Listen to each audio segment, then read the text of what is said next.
All right, welcome back. It's Thursday, your fourth mini lesson on our number of the day.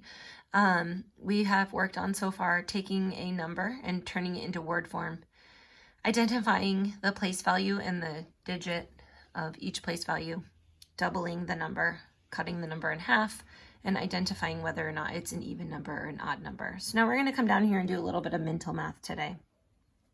So I'm going to start with this 10 more and 10 less. So I'm going to come to my 10 more box, and in order to do 10 more and 10 less, you're going to take a look at the tens column. And so I'm just going to think about how can my tens column, what would happen if I changed my tens column to one more than what it was at? So I'm taking a look at the 5 in the tens column here.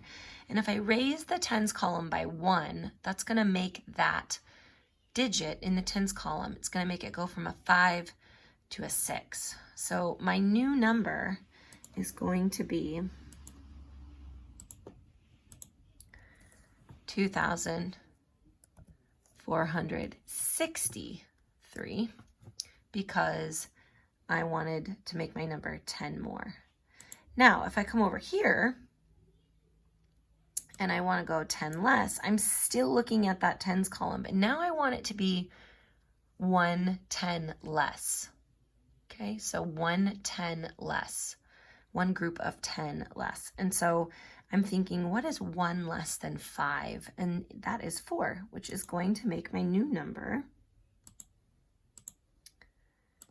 2,443. All right, now I'm going to come over here to the hundreds, and making it 100 more and 100 less works exactly the same as 10 more and 10 less. So I'm going to come over here to my hundreds column, which is right now there's a 4 in it, and I need to make that 100 more. So I need my hundreds to go up by one group of 100. And so I'm going to come over to my hundreds column. It's a 4 right now. It's going to go one group of 100 more, which is going to move this 4 to a 5.